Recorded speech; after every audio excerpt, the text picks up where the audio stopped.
Eu creio que há, ao longo de todo este processo, uma manifesta insensibilidade. Falávamos, por exemplo, que o próprio apoio psicológico foi disponibilizado logo após a tragédia.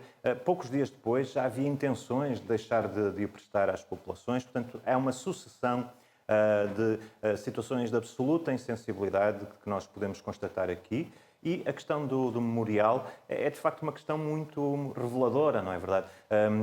Então, há um memorial, quer-se com esse memorial traduzir um simbolismo e depois o poder não vem cá nem sequer por ocasião da inauguração desse memorial. Que má consciência estará por trás desta ausência? Que má consciência estará nos governantes que não lhes permite sequer vir cá, porque a vinda do poder cá traz atenção, permite aos governantes perceberem o que se passa no território. Era muito importante que não tivessem receio de vir ao território. Qual é a má consciência? Eu sei que o Primeiro-Ministro está mais disponível para ir a Budapeste ver jogos de futebol do que eventualmente para estar perto dos portugueses. Mas os portugueses também estão aqui em Pedrógão, e estes especialmente por tudo o que aconteceu naquele dia e ao longo destes 6 anos, merecem uma especial atenção e pode haver memorial, mas não há memória, aparentemente. Isso é um péssimo sinal.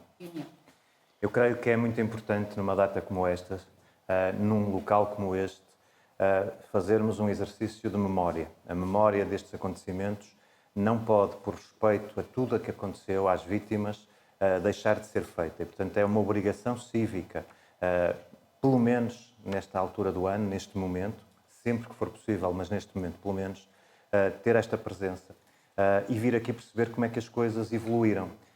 Aquilo que aconteceu não permite que depois haja uma situação de abandono. Eu quero dizer que aquilo que retiro do que tenho visto nestes dias é que esse abandono está a acontecer. Aconteceu vezes demais ao longo deste tempo, aconteceu já nos primeiros momentos a seguir à tragédia, mas vai depois acontecendo sucessivamente.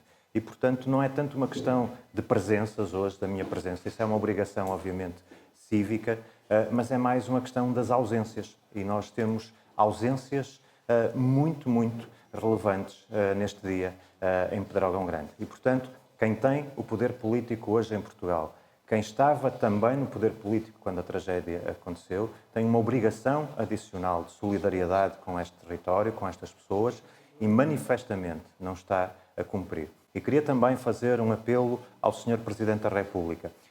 Os membros da Associação de Vítimas dos Incêndios de Pedrógão Grande disseram-me ainda agora que o Sr. Presidente da República foi uma ajuda muito grande nos primeiros dias, nos primeiros tempos após a tragédia.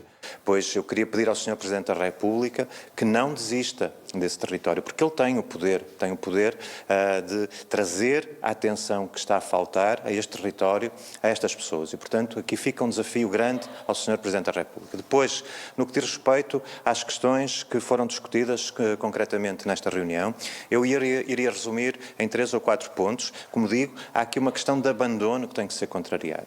Mas há pontos muito importantes. Por exemplo, nós queremos uma floresta, um território ordenado. Aqui nesta região é possível transmitir uma propriedade, uma pequena propriedade, pode custar 100 euros.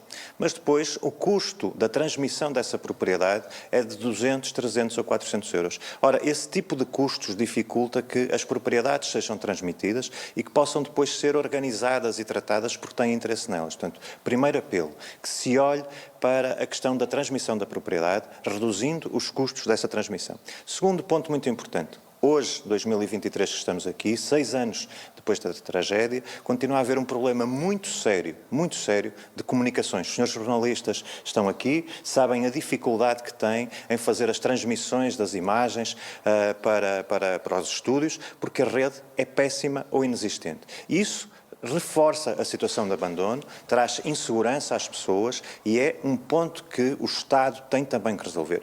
Porque se há lugares onde o abandono é inadmissível, aqui ainda é mais inadmissível depois de tudo o que aconteceu. E depois uma Presidente da Iniciativa Liberal, aqui em declarações precisamente sobre Pedrógão Grande e a falar na necessidade de apoios e de não se desistir daquela região 6 anos depois dos grandes incêndios. E depois um terceiro ponto que é também muito importante e que eu gostava de realçar. Há um fundo, que é o Fundo Revita, que tem hoje em dia cerca de 1.300.000 euros ainda de verbas disponíveis e que foi constituído com a solidariedade, com as doações que os portugueses fizeram para esta região e para estas populações. Pois a notícia dos últimos dias é que o Estado se prepara para nacionalizar o Fundo Revita, não se sabendo que destino lhes quer dar. A Associação tem uma pretensão, é que esse fundo exista e continue a ser utilizado para fazer projetos que ajudem estas populações. E, portanto, eu quero fazer um apelo ao Ministro das Finanças, ao Primeiro-Ministro, de que não nacionalizem o Fundo Revita e que deixem esse 1.300.000 euros disponível para as necessidades destas populações, que seja investido nas necessidades destas populações. E quero fazer um apelo aos portugueses, é que não deixem que esta nacionalização aconteça, que exijam explicações ao Governo, ao Ministro Fernando Medina, sobre as intenções que tem relativamente a este Fundo Revita. Dizia que